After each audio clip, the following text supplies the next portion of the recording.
I want to discuss these transcripts with two former federal prosecutors, Shan Wu and Ellie Honig. Ellie's also the former assistant U.S. attorney for the Southern District of New York. Shan, let me start with you. Yep. John Bolton is all over these transcripts, expressing dismay, being upset about what's going on. And he has yet to comply with a House request that he come and testify.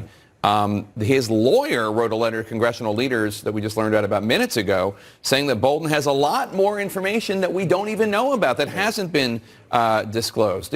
What role is he going to play in this? Well, I think he could play a very dangerous role for the White House in this. I mean, clearly he was not happy with what was going on. He actually terminates a meeting when Sondland talks about the deliverables there. And also, of course, he wasn't happy with the way that he was treated. So the White House is probably very worried about what he may say. Legally, smart for him to want to sort out what's going to happen with his subpoena. Is it enforceable? Even though he may have a grudge against the White House and Trump at this point, he's still not going to be wild to get up there and testify. So he wants to delay it some. And take a look at this exchange over White House Chief of Staff Mick Mulvaney's role in all of this. Lieutenant Colonel Vindman says, so I heard him, meaning Sondland, say that this had been coordinated with White House Chief of Staff Mick Mulvaney. Question, what did he say about that? Answer, he just said that he had had a conversation with Mr. Mulvaney, this is Sondland talking, and this is what was required in order to get a meeting. Question, did he explain what the investigations were that were needed?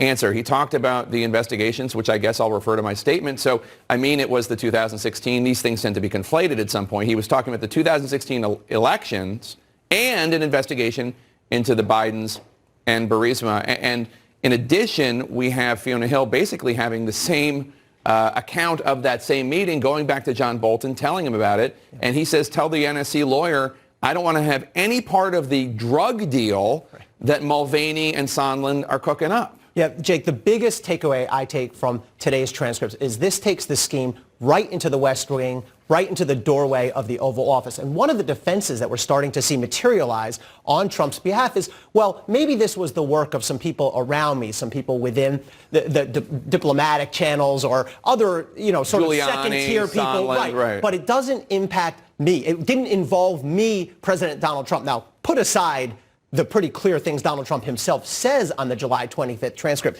Today's testimony gets not only the Chief of Staff, Mick Mulvaney, but Fiona Hill also brings in Pat Cipollone, White House counsel. She says, I reported this up the chain to Eisenberg, the NSC counsel, and then he told me that he had talked to Cipollone. So now we have the Chief of Staff and the White House counsel directly involved in this. It's getting harder and harder for Trump to run from that. And there's also a lot of questions about Rudy Giuliani. Fiona Hill testifying that Bolton, then the National Security Advisor, told her he was a hand grenade, and that Bolton told the staff no one should be meeting with Rudy Giuliani, and then, quote, I was extremely concerned that whatever it was that Mr. Giuliani was doing might not be legal, especially after, people had raised with me these two gentlemen, Parnas and Fruman. Those are the individuals that were indicted several weeks ago for campaign election allegations that they broke the law. Yeah, another example of how dangerous Bolton is to the White House, because the Democrats are going to be dying to know why do you describe him as a hand grenade. What's he doing wrong? Let's hear about what those concerns are. So that's just another sign of how dangerous he is for them.